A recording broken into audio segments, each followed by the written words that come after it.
Hey Lan, hi folks, it's Lev. Welcome back to another video. For those of you who are new, I use he and pronouns. In this video, we're gonna look at food intolerance and food allergy memes. And I experienced food intolerance. If you want to hear my story about food intolerance, I'll link it down below in the description box. But in this video, we're gonna talk about memes, and I'm gonna respond to memes about food allergies and food intolerances. So let's go. As per previous meme videos, I'm going to put the meme over here. I'm going to be looking down because the meme's on the phone. First meme. When you try to eat out with food intolerances and then the person's like, no food for you. This was a very harsh reality when I was first diagnosed. It's a lot better now given the more accessibility, as in there's more awareness of different food needs. There's a lot more gluten-free options. They can make stuff without garlic and onion. So context, I'm intolerant to gluten, onion, garlic, and dairy. Yes. There's a lot more dairy-free options out there, gluten-free options, and they can custom make food that have no garlic and onion. Unfortunately, there are some things I just can't eat because of the nature of the food, as in, for example, ramen, because they pre-make the soup, which has onion and garlic in it, or likely garlic, and ramen is basically wheat, and wheat is gluten. So there's some things that I can't touch yet. I also touched on gut-directed hypnotherapy in the other video, so if you want to listen to that, yeah, go for it. Yeah, it's a lot better now for me. A lot better now for me than it was in 2018 when I was first diagnosed. But I still get the pain of eating out is very, very real.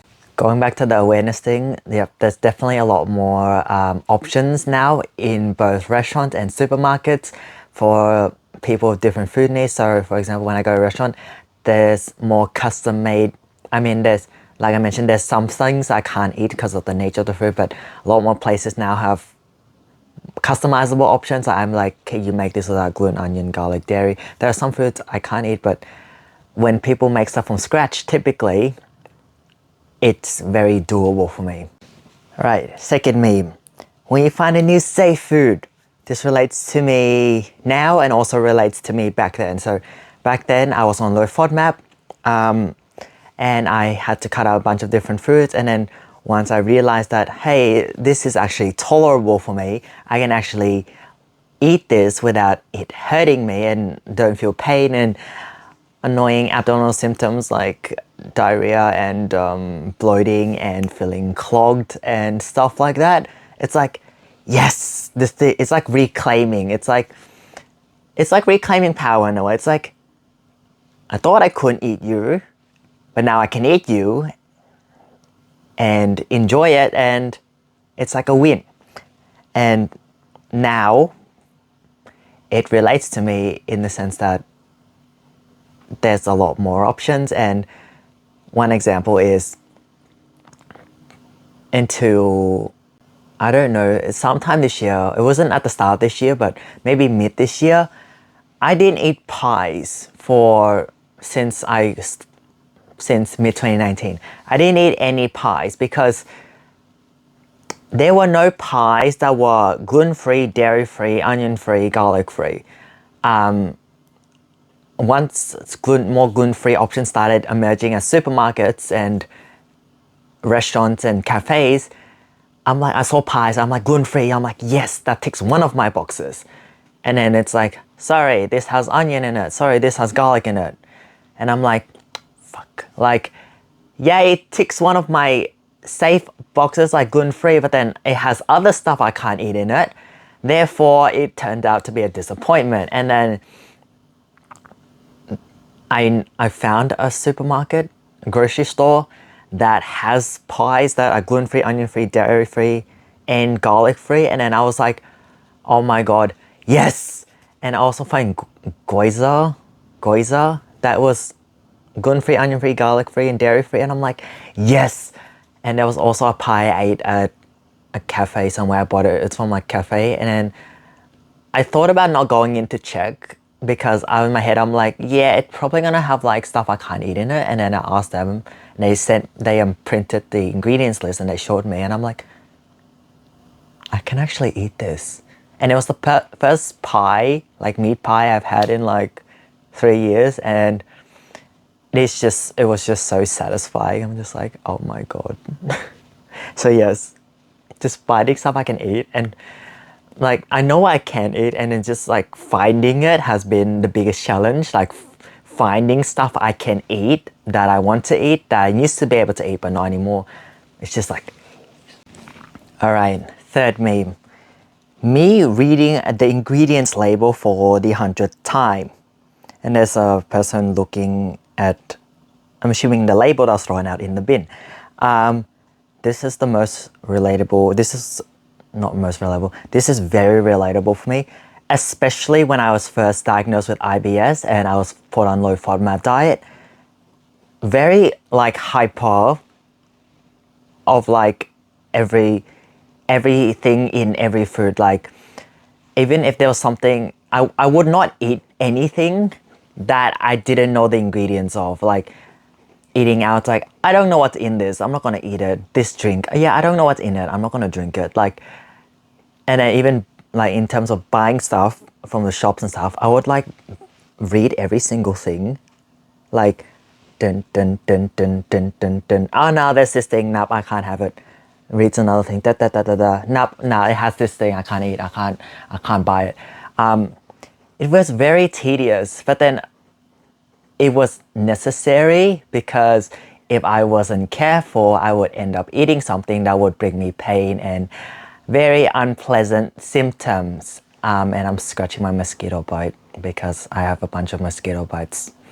But yeah, just the whole, I've never had to read ingredients labels like this until I got hit with, or not got hit, until I realized I had food intolerance. Before then, I would just eat anything and everything and not really think about what's in the actual food. And then now I don't really read stuff. I do read it, but I'm like less stressed about it. Like when I scan a quick one, I'm like, okay, no gluten, onion, garlic, dairy, and I'm like, all good.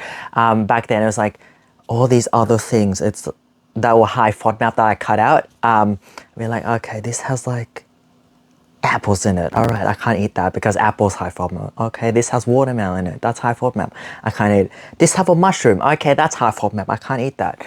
Yeah, it was a very, very tedious process, but I had to do it. It was tedious, but it was necessary to keep me out of harm's way.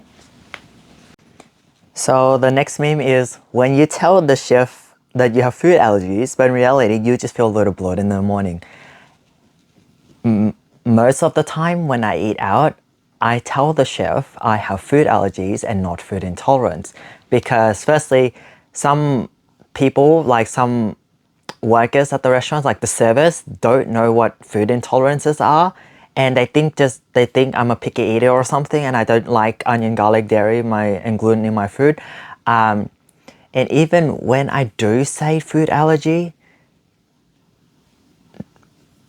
there are times where the chef fucks up my food. Like, even when I say allergy, they mess up my food. And sometimes servers too don't hear me properly, or I don't know. And they somehow don't write down that no onion, no garlic in my food. And then my food comes out with onion and garlic in it, and I have to send it back. And there were also a few instances where they messed up my food 2-3 times in a row. For example, one time I was eating my friend, I said no onion, no garlic.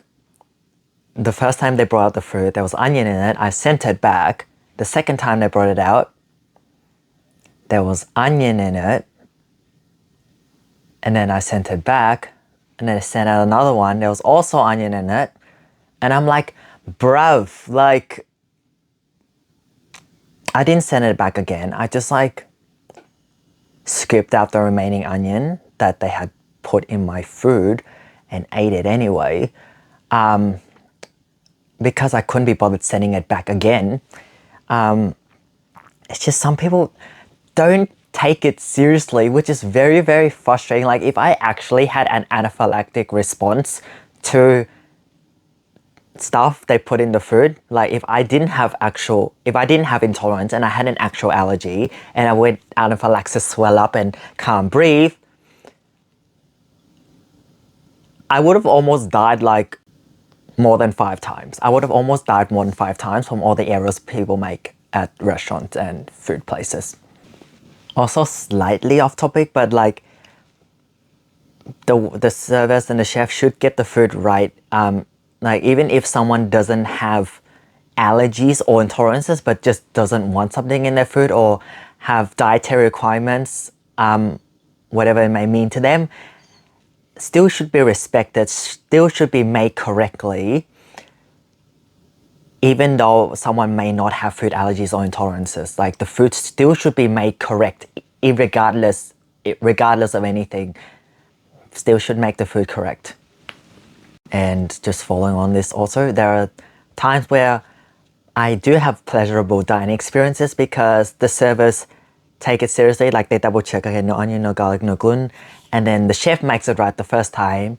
They send it out and they get the food correct the first time. It's like they take me seriously. There's no errors at all. I don't have to be like, send it back. That's when I have very pleasurable dining experiences. Like, thank you.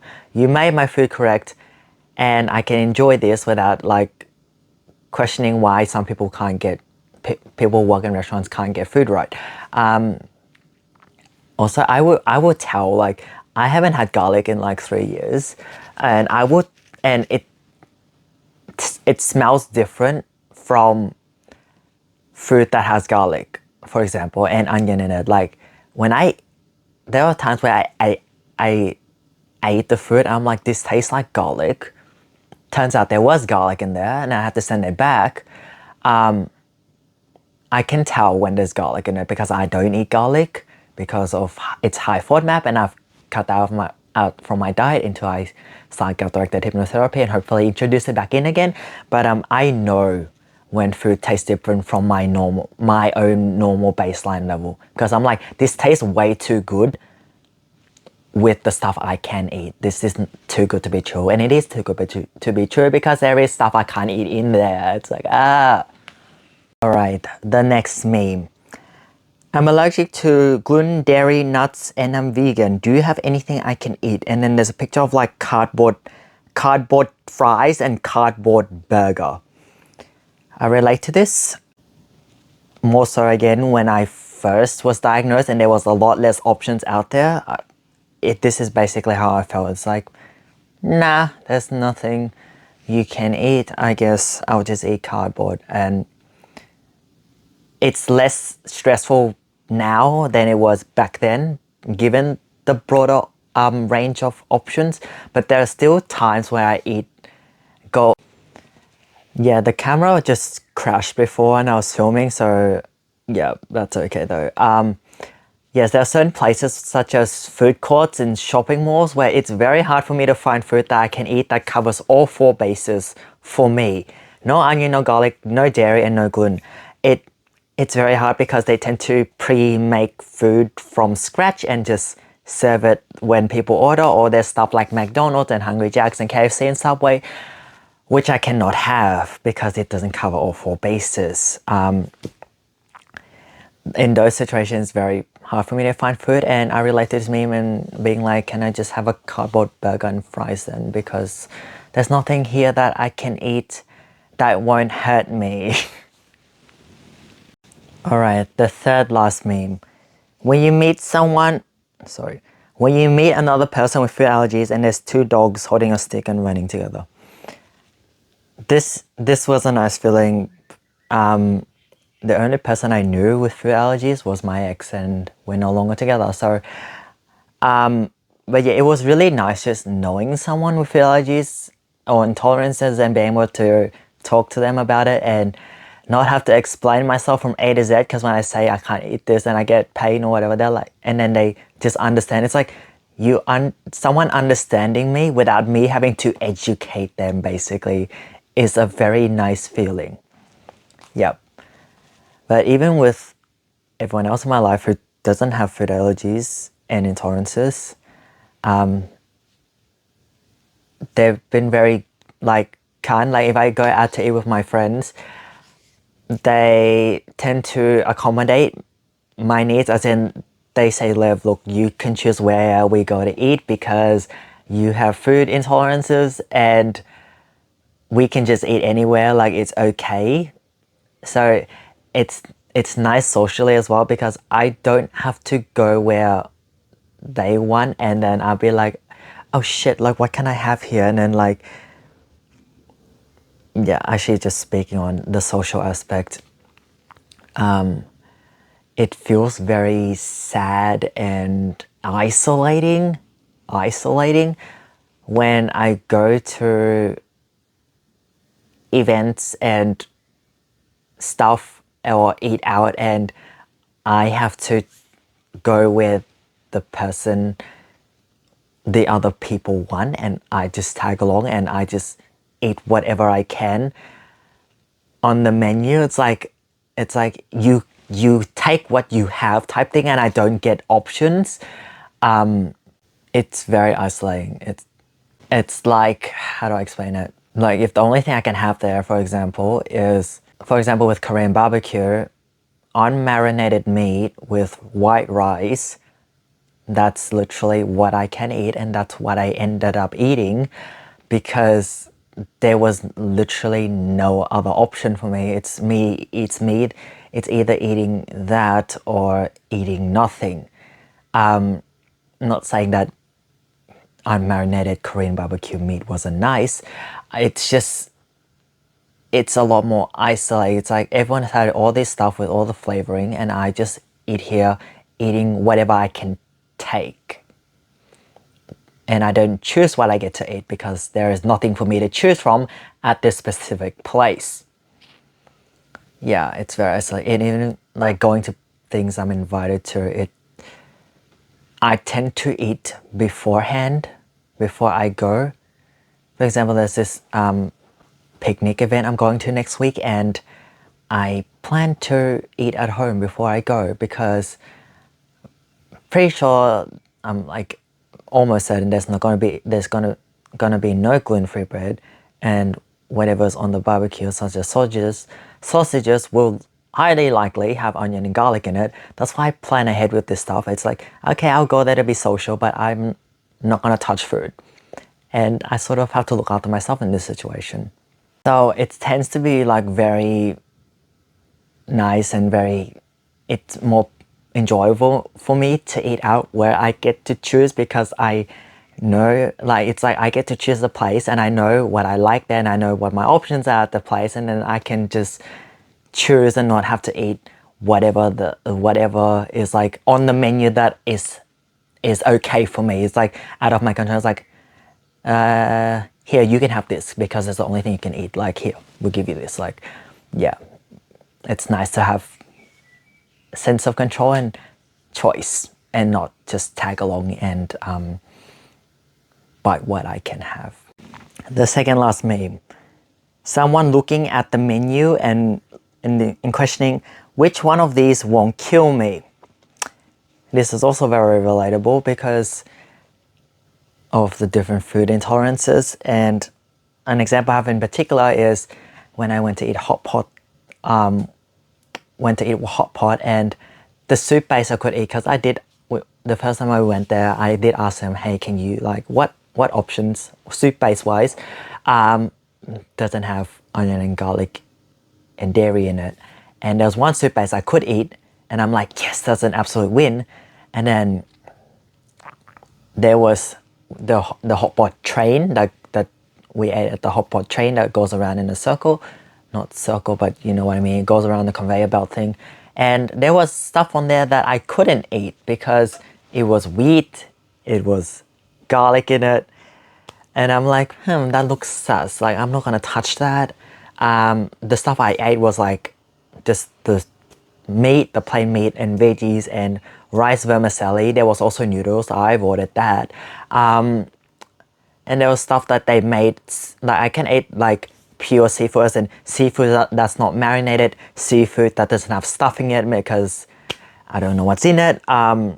So it's like a whole game of what is in this food, what can I have, what can I not have, and just, yeah, it's a very interesting experience. It's very different from just going to eat and being like, oh, I like this thing, I'm gonna grab it and eat it. Oh, I like this thing, I'm gonna grab it and eat it. It's like, in my head, I'm like, oh, I like that, but I can't grab it because if I eat it, it will hurt me. Very different game. It's like, is it just eating out just requires being a lot more mindful of what's in the food, what is the food, what flavoring do they put in it. Yeah, just being more mindful of what is the actual thing. Okay, what is it? What's in it? Yeah. All right, the last meme for this video. Customer is saying to the server, I'm allergic to gluten, dairy, nuts, and I'm vegan. What can I get? And the waiter says, the fuck out of here. I mean, this is sort of funny to me, but it's also very sad at the same time because it's accurate. It's like, it's accurate. Sometimes I look at a restaurant, I'm like, oh, this looks good, but I don't know what I can have and whether they can make stuff from scratch. There's many times I've walked into a restaurant where I'm like, hey, do you have like gluten-free, dairy-free, garlic-free, onion-free option? They're like, no, sorry, and I walk right out. So this is like sort of related to this meme, except that I don't sit down at the table and they try to get my order and then I stand up and leave. I ask them first, they're like, no, sorry, and then I leave. Countless times. There's food that looks good. I'm like, part of me is like, maybe I shouldn't ask because, you know, they're probably gonna say no anyway. And then the other half of me is like, just ask because, you know, you never know like what they could do and what they actually offer. Like for example, the meat pie I mentioned earlier, if I didn't ask them and I just walk by me like, yeah, I probably can't eat that, then I wouldn't have found the meat pie I could eat that day and I wouldn't have had the meat pie. So this meme relates to me in terms of asking restaurants and they're like, no, and I walk the fuck out of there because I'm like, I can't eat here because it will hurt me. So yeah, slightly different from sitting down and taking orders, but same concept of basically leaving because there's nothing that I could eat that won't hurt me. Because when I look at, also touching on same meme, when I look at menus that they stick outside on the windows, sometimes they say, okay, gluten-free option. I'm like, great, that's great. And then they don't really mention the onion and garlic aspect or the dairy. So I'm like, okay, ticked one of my boxes, gluten-free. Okay, what else? Like, can you, my other questions were in my head were, can you make this food from scratch? Or do you pre-make it and you can't really change the base flavorings and stuff that have onion and garlic in it? If it's made from scratch, then that's very doable for me. If it's not, then like I can't eat it. So yeah, that's the other thing. That's all the memes I had for this video. I hope you enjoyed, folks, and for those of you who do have food allergies and food intolerance, hopefully you relate to some of these and shared the pain I have in food intolerance. You're definitely not alone. If you're watching this and you have food allergies and intolerances, you're definitely not alone in this pain. It's a nightmare. Yes, I feel your pain. I don't know what else to say. Take care, folks, and I'll see you in the next video.